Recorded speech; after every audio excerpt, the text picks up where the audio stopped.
Like he'll say, yo, I like the position you in, and I'm like, yo, did he just say I wish I could penetrate him? Like, you know what I'm saying? Like, I'm hearing, like, yo, hold up, wait, what did he just say? Like, as I'm getting it on, I'm getting it going, just starts going like overtime, like pow pow, like, and I'm just hearing him like, bro, I'm hearing him, he's beating his dick so hard. I had with Cassie and Sean. Basically, he would tell me what to do with Cassie. I had like 15 encounters, and I heard a lot of business. Cause what they would do is Sean talks a lot on the phone and on the TV with speakers and stuff, and I was like a slave, okay, for them. One of Diddy's male groupies just aired out what was really happening in them freak-offs, and what he is saying is pretty wild. Man, Sean Puffy Combs really is the freakiest man alive. Turns out Puff wasn't just throwing his usual freaky parties, he was throwing himself at other dudes. Word is he kept a rotation of dudes on standby like it was some kind of twisted fantasy draft. Now one of them hired men. Shy Hayes aka The Punisher just exposed some of Diddy's most twisted freak show behavior, so y'all better get comfortable, cause what he said is surely going to make you uncomfortable. We're talking candles, veils, baby oil, and a billionaire, but naked in the corner pacing and going crazy with his Tootsie Roll like there was not tomorrow. And it didn't just happen once or twice. The Punisher says this went down 8 to 12 times, and hotel suites costing more per night than most dudes' yearly rent. So here's how it all started. Punisher said Cassie, under the fake name Janet, hit him up talking about it was her birthday and she wanted to hire a dancer. Regular gig, right? Yo, they called up like they was just hiring a regular party. Cassie hit me directly, said her name was Janet, and said it was her birthday. So her husband said she could hire a dancer. So I just booked it like a regular party. At the time, it was like $200. I gave her a quote. She said she was going to be there with some friends. They gave me an address and the time to show up. And I'm thinking I'm showing up to do a party, just a regular little striptease for a birthday. But when he pulled up thinking it was going to be a little striptease, he got hit with the freak plot twist. Cassie, who is trying to hide her identity by wearing a wig, tells him it's a private session for her and her husband. Yeah, did he though? He ain't know it yet. She told him straight her husband is going to walk in, and he ain't supposed to look at him or talk to him, just act like he ain't even their homies, thinking it's just freaky couple stunt.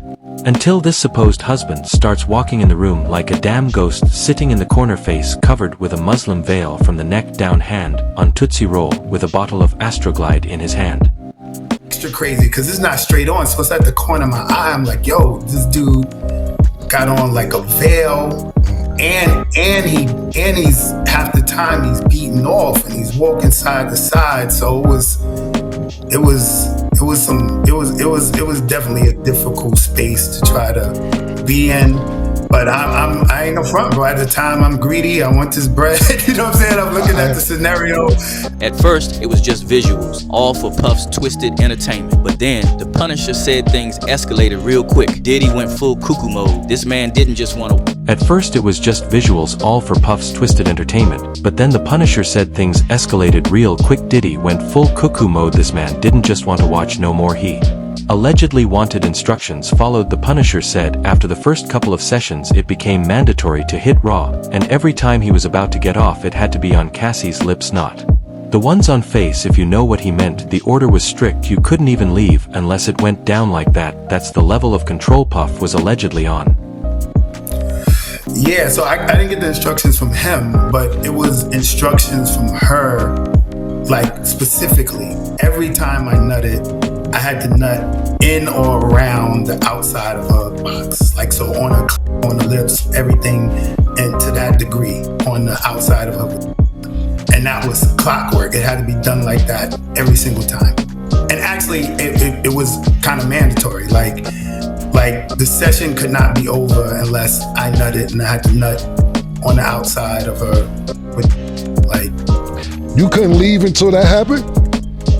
Yeah, that was like mandatory. It was like so, that gotta happen for the session to be over. Now here's the crazy part. He didn't even know it was Diddy at first. Man said it took him over a year before he figured it out, only found out by accident when he turned on the hotel TV and the screen said, "Welcome Mr. Sean Combs." Interview And just to keep time, I happened to cut on the TV, but and the TV 4:53/5:17. had a welcome message.